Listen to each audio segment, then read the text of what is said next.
ad nauseum. We are.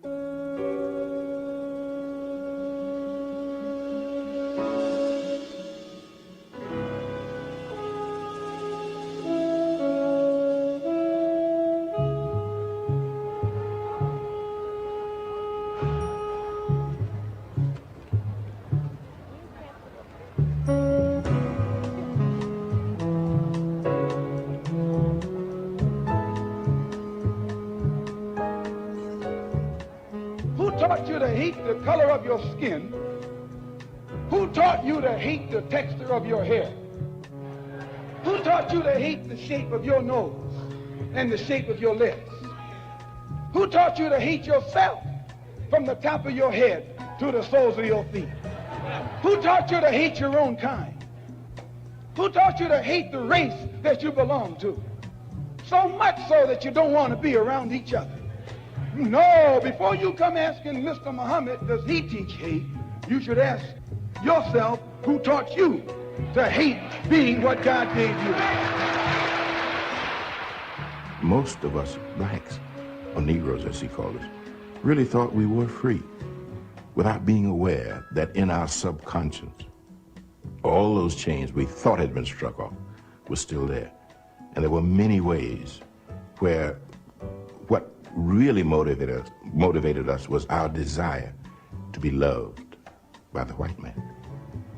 Malcolm meant to lance that sense of inferiority. He knew it would be painful. He knew that people could kill you because of it, but he dared to take that risk.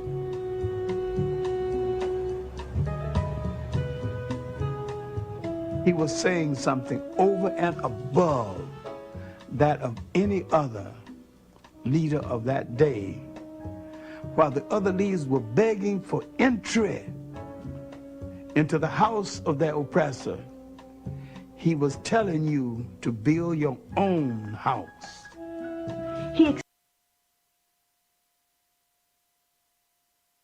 The Black Panthers. Black Panthers? The Black Panther Party. Black Panther movement. The Black Panthers were absolutely unique. Being black in America meant that you didn't walk down the street with the same sense of safety and the sense of privilege as a white person. Attack dogs, fire hoses. Police jump on you, beat you up, put the gun at your head. This is what we were going through on a daily basis. We stand on the eve of a black revolution, brothers. Now we have voices within the community that we're not going to continue to turn the other cheek. We want black power.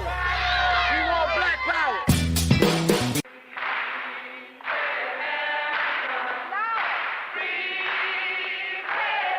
We'll fight it till the end. We said we join the line somewhere, motherfucker. If you try to pass us, we'll blow your brains out.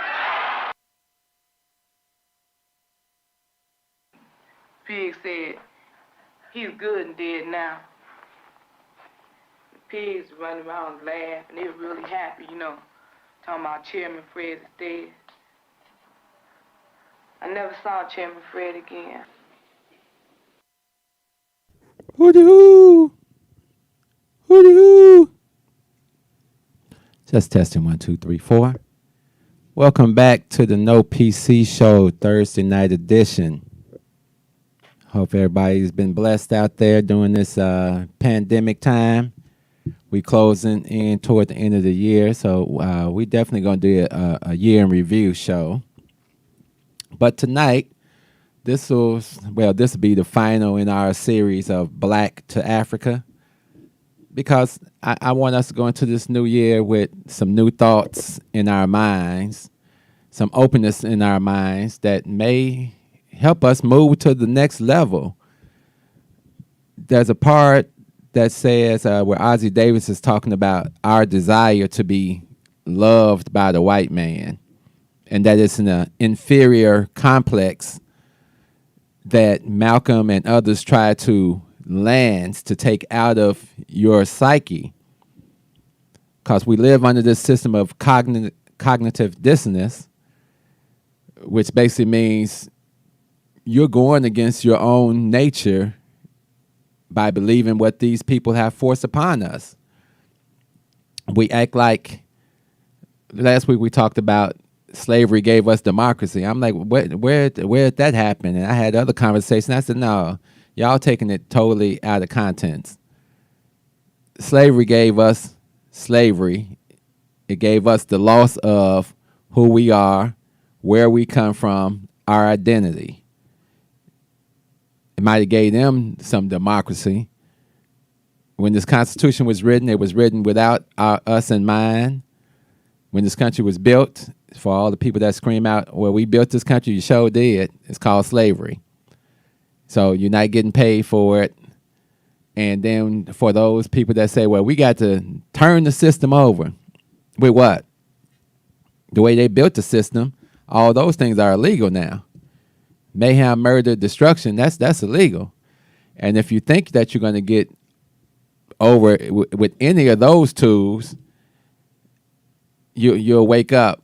I was watching a documentary yesterday about the MOVE organization and how the government came in and destroyed like 6 city blocks in 1985. I think it was May 13, 1985. You can probably look it up. Group of brothers and sisters. The leader, John Africa, had kind of a cult type following. Everybody that joined this group changed their last name to Africa. So at least mentally, they were trying to make some type of transition to Africa. You know, we all know our brother Marcus Garvey had ideas also of a Pan-African movement, and they shipped his butt right out of the country too. So everything that you think you can do, your country says no. People acting like they're smarter than the people that came before us. Smarter than Booker T, smarter than W.E. Du Bois, smarter than Malcolm, smarter than Evers, smarter than the Black Panther Party, smarter than Martin. All these people I named were in college or out of college by the time they started in their movements, and most of them were cast into the movements. We just passed the assassination of Fred Hampton on December the 4th. To this day, you know, you still have to be disgusted with the pictures of them bringing this young man out, only 19, smiling, because that's what they do. And you know, we got too many people out here with sunshine glasses on, acting like it's not real out here. Like you think your little bit of protest is going to make a difference to the devil. The devil will always be the devil. That's what he does. Oh, well, let's appeal to the humanity for what? One day you may wake up and say, you know what, I'm tired of arguing with these people. So I try not to even talk about these people. I talk more about us and what we need to do, because I already know what they're going to do. I already know how they operate. And their mission is to stay on top, and they do it at all costs. My mission is not to integrate into a sick society. For what? My mission is to find a way of us unifying here together in America, and then us unifying with our brothers and sisters, because we can't get in unity with them until we get some unity among ourselves. So I've been talking to our African brothers and sisters, and you know, they agree with me that Africa has a lot of classism in it. They tend to be more educated than their American counterparts. So, you know, that type of system does have its good points and its bad points. And for us to even have anything, they don't have the economic resources that we have here in America. So we're saying in the next 50 years, why can't we build that bridge? A lot of our political leaders and things and church leaders from the past looked into this Pan-Africanism. We need to learn the language. That's on my list next year, God willing. I'm going to learn the African language. There's 54 countries in Africa, and there's over 236 dialects. So I'm going to learn one, because how else can I bridge a gap to something over there, and I don't have myself together over here? they have to teach us to be African.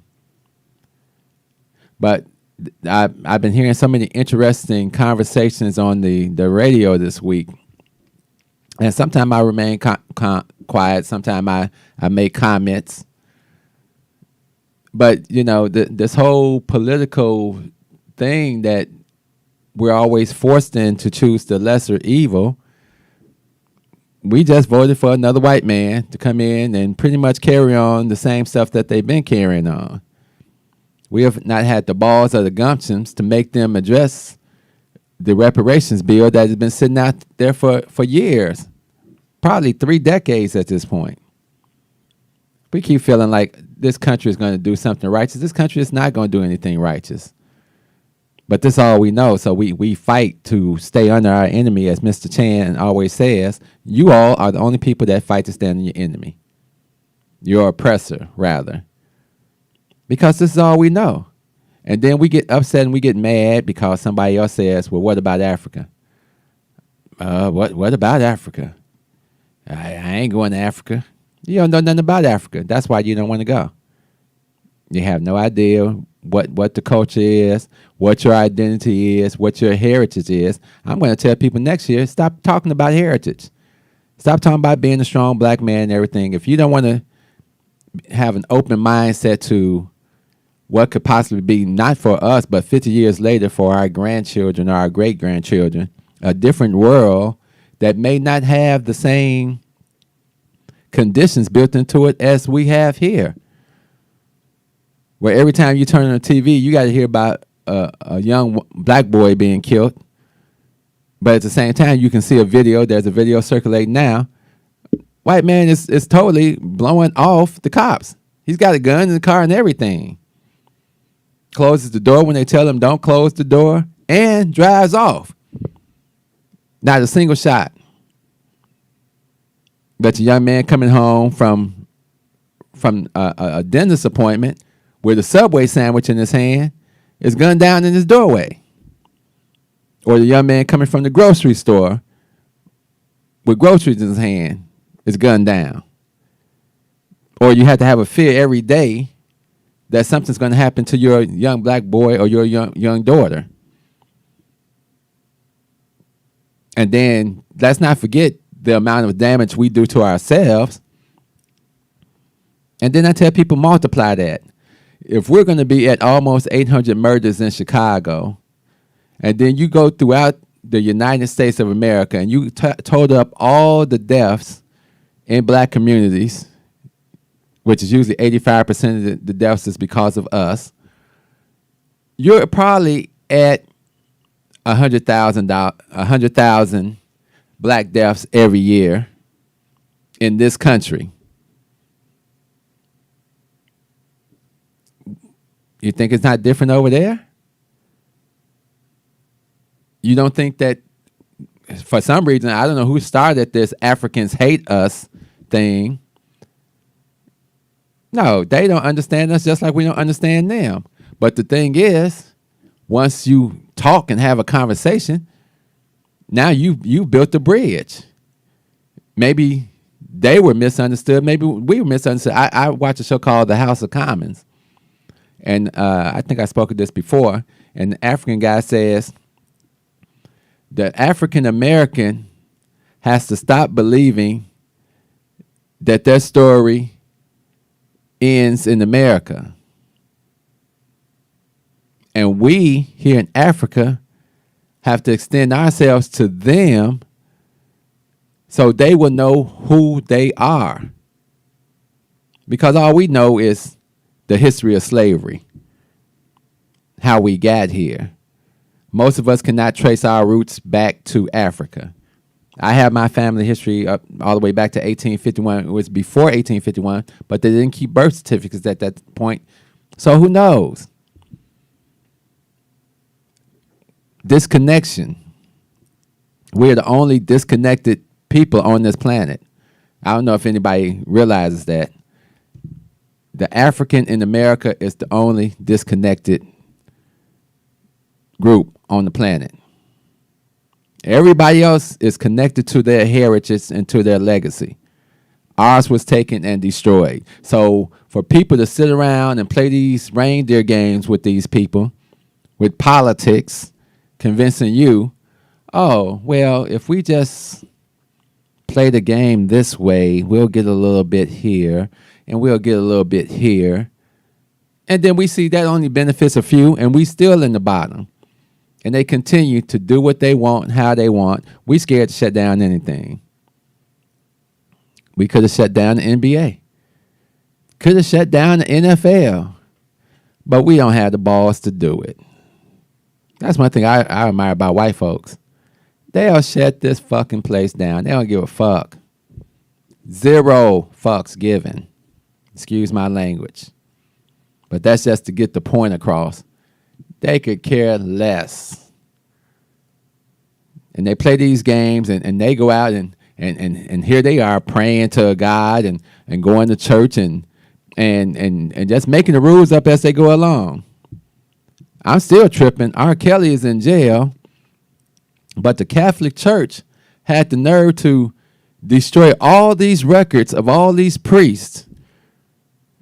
And nobody went to jail, and nobody really questioned it. Everybody went on, and they're still at the Catholic Church praying to God and everything, but they're telling us to banish R. Kelly. Now, R. Kelly should be in jail for the bullshit he pulled. Yes. And a lot of other people should be in jail right along with him that assist him on that shit. Bill Cosby should not be in jail. I don't give a fuck what y'all say. These people, and I read every 45 depositions, 25 of them was questionable.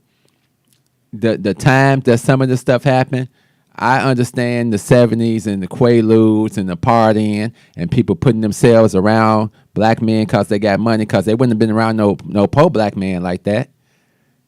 No, they wouldn't. So they can skip me with all that. And to unseal records to put a black man in jail, ridiculous. But it's America. So whatever they decide to do to us in America, we just keep going along with it. We keep saying, yeah, this is great. We love the way that they keep abusing us. Oh, they did it to us again. Constantly, over and over and over again. It's ridiculous.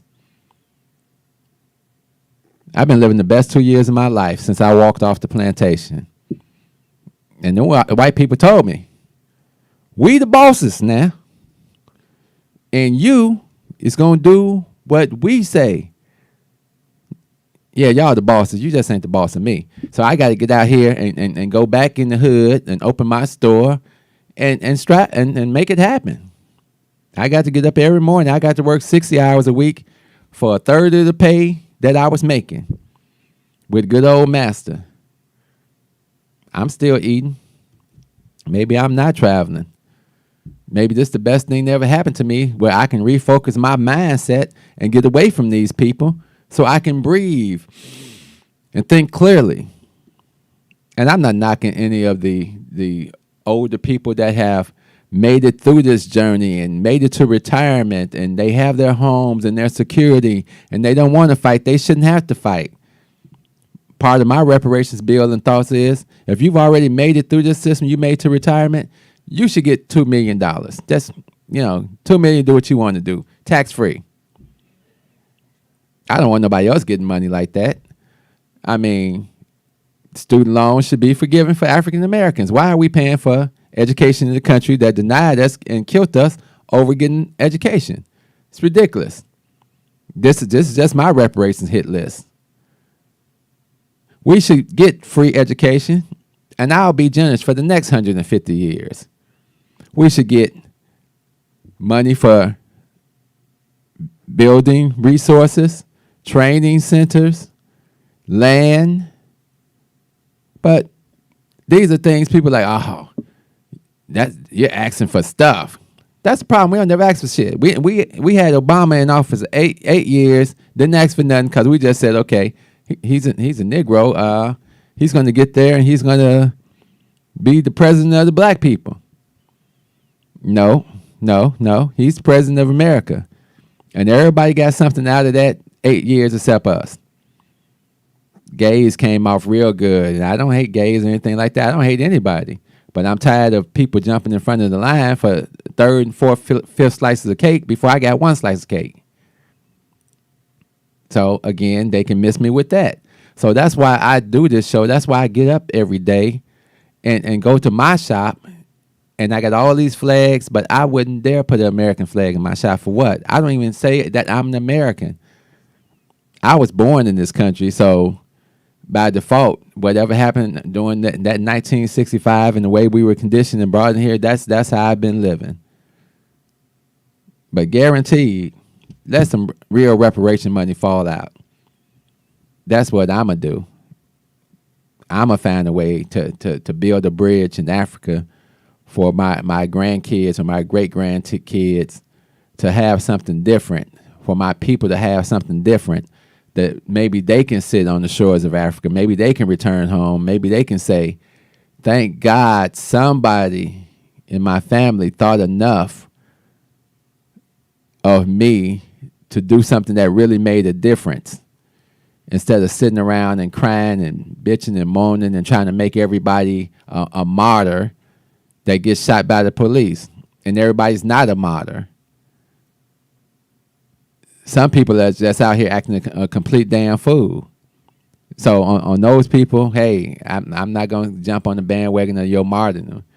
Then there are some people that were actually wrongly killed. And that's the part that drives me every day to say, you know, I've had enough. I've had enough. And just like I said at that job and for 20 years, and it came to the point where I had enough. And you know what I did? A year before I even walked off, I wiped off my desk. Windex pledge, packed up all my stuff in 3 boxes at the end of the desk. And then I started looking for places to open my shop. And even before I left, I signed a lease on the shop a month before I actually left. Just cleaned it all up, making phone calls in my office because there was nothing else that they could do for me. I got everything that I needed out of it, and I saw the devils that I wanted to see fall. They fell. And I was able to walk out of there with my head up the same way I walked in there. And I saw and watched the treachery of so many blacks that came through that company, and so many racist things that happened in corporate America, because corporate America is just a reflection of actual America.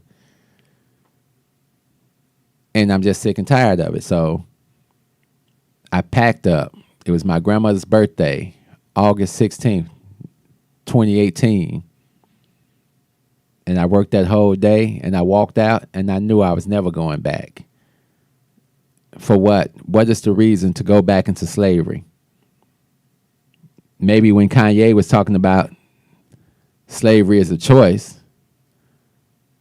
No, it's a choice now that we have to make. Do we want to continue to complain about what this man does? Or do we want to find a way to build our own, teach our own? I think this whole pandemic could be, in some ways, a instrument used for us to reunite and start training our own children. Starting to get an education, because I can't really say any education I got in public school was anything geared toward being a black man. No, school is geared toward making you fit into society in a certain way. We don't need people with thoughts and things like that. That's not what we want. We want robots and people that operate this way, the way we want to operate.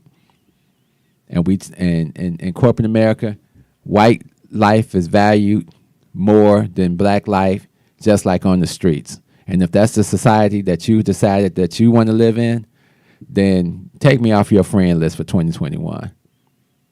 Because that's not the life I want to live, and that's not the life I'm going to live. You can always drop us a line at the show, 1965@yahoo.com, or phone us, phone us during the show, 650-569, I lost my number, 4386, 650-569-4388, not 86, sorry, 88. just think about it. Like I said, we're going to do a year in review, and we're going to talk about this year and the things and the people that aren't going into the new year. We haven't even made it yet. So we stay prayerful over that. We hope everybody stays blessed. And hopefully something that I say at some certain points in time reach certain people, especially the young people. Don't sacrifice your life for ignorance just so you can get some likes on YouTube or Facebook. Be a part of something. Structure yourself in a way that now you can be a helpful part of the movement and the community. You can be mad all you want. I don't want you tearing down nothing. I want you to stop spending money with them.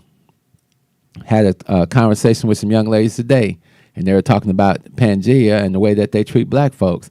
And Pangea is one of the biggest real estate people in Chicago that own most of the black property. And not only that, they have a connection with the sharks that all you black folks love to run up into sharks. It's the same people. They don't give a damn about you. But you love to run and spend your money with them. Just like you love to run and spend that money at Big Salim's or whatever other little spot you're going to. Somebody asked me, well, what's wrong with them? I don't care what's wrong with them. What's wrong with us? I'd rather spend my money in my community with stores that reflect us, because I know I can't go in their communities and open a store. So just from that standpoint, if I can't come to your neighborhood and open the store, you can't come to my neighborhood and open the store. Stop being stupid, black people. Stop it. Stop being all so more concerned with other people than with your own people. This is a big problem for us, and we're going to start digging down really deep into what's the problem with us. Just like when the Chinese man attacked the black women and all that, and the brothers came and stood up for him, and then the Chinese man lowered the prices, cut everything higher price, and the sisters went running back. That's the type of ignorant shit I'm talking about. We got to find a way to really awaken ourselves, because I don't want to hear you talking about how woke you are, and at the same time you pushing the political system that has imprisoned you and continues to oppress you. You not woke. You still sleep. And I don't have any other way to say that to all these different people. And some people may say, I'm not woke enough. But you're not woke enough because you ain't changed your name. Okay. I'll take that. I don't know my name. I got to know who I am first. I got to find my identity first. Then I'll change my name. Why'd you change your name? Because it sounds cool? Okay. I got flags all in my shop. It's called identity crisis. When I mentored young men and they asked me, what do you see as the biggest problem with black people? I said identity. And so let's find our identity, and then maybe we can talk about something. But we're going to have to stop condoling this nonsense that goes on in the street and all this killing and people thinking, oh, well, they deserve another chance. No, they deserve jail. How about that? And we'll talk about your next chance after 20, 25 years. How about that? You don't get a pass because you're young. If you're old enough to pick up a gun and go out here in the streets and shoot somebody that has worked all their life to try to provide for their family and you ain't did shit, you need to be in jail, under the jail. I give an analogy all the time. If we've decided that we want to go across the water and we're all paddling and we got a few people in the back of the boat drilling holes in the boat, first we're going to say, hey, brother, wait a minute, what you doing? We crossing the river. Oh, my bad. I was just drilling these holes in the boat. No, man, you trying to sink the boat. Okay, cool out. Okay, cool. Okay, we let you slide. And then we go back to rowing, and then we look back again, and they drilling holes in the boat. Wait a minute, dude. What is you doing? We just told you. Don't drill holes in the boat. We're trying to go somewhere. Oh, my bad. Okay, so-and-so, give me another chance. And then we look back a third time they drilling holes in the boat. It's time to throw their ass off the boat. Period. We accept too much nonsense in our neighborhoods, and that's why our neighborhoods are the way they are. There's niggers and there's black people. But Chris Rock say, I love black people. But niggas, and when I say niggas, I'm talking about the ones out here shooting, killing, dope dealing. I'm sorry, if you're offended, if you out here slanging dope, shit, that's nigga behavior. If you're out here shooting and killing kids and stuff, that's nigga behavior. I don't know what to tell you. Take it up with God. Don't take it up with me. Take it up with God. That's on you. I got a whole list of shit that I don't go with, but you ain't got to take it up with me. You got to take it up with God because he's your creator, just like he's my creator. And hopefully he's going to deal with you in a certain way and make you wake up and stop this dope dealing. Stop this killing. Stop the destruction of the neighborhood. Give you a real eye-opening thing. And then there's some people that don't even believe in God. That's your choice. Or you believe in a different God. I got friends that are Hebrew Israelites, Muslims, Eastern Stars, all this. I don't give a damn about religion. Do you believe in God, a higher spirit?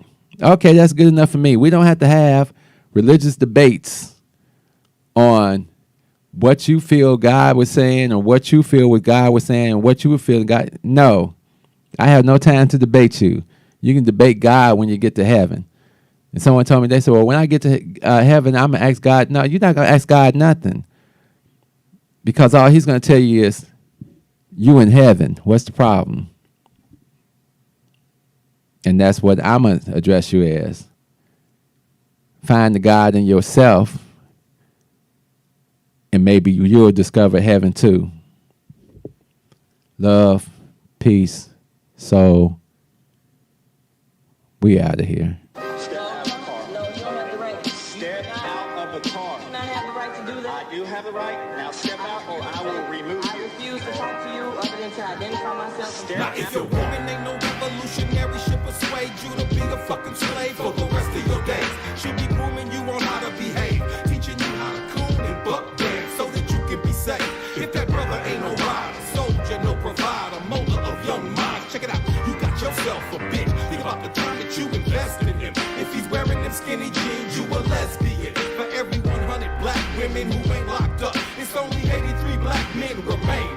Take away 1.5 million black men who might have benefited their women and their children. You don't know a war when it's waged against you, when it makes you drive your baby mama to the clinic just to kill your own. Ain't no legacy to leave behind, cause ain't nobody sitting on your throne. You motherfuckers are asleep in a war zone, living a nightmare, dying in your own home.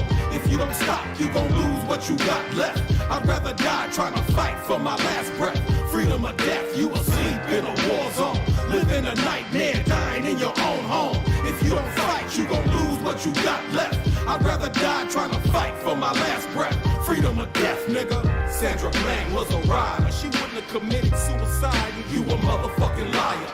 It would not be wise to stop when you hear sirens and you see the police behind you, but you don't wanna die. They gon' shoot you if you run. They gon' say that you was going for the police gun. That's why they shot you like 120 times, but you was still coming, so they put another bullet in your lung. Them devils got you praying while they murder, because they know you on that bullshit. They steady with them full clips and body armor. They kill your women in the street, cause they figure you too weak to do anything about it. You some shit, getting fucked in your sleep. They poison you every time you brush your teeth. You don't care, you behave like a slave. A bitch from the cradle to the grave, on your knees with your hands out, begging cause you won't. You motherfuckers are asleep in a war zone, living a nightmare, dying in your own home. If you don't stop, you gon' lose what you got left. I'd rather die trying to fight for my last breath. Freedom or death, you asleep in a war zone, living a nightmare, dying in your own home.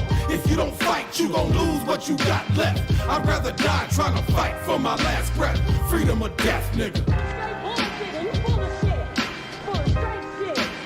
Freedom or death, nigga. Fuck that. Freedom or death, nigga. If you just listen. Freedom or death, nigga. Freedom or death, nigga.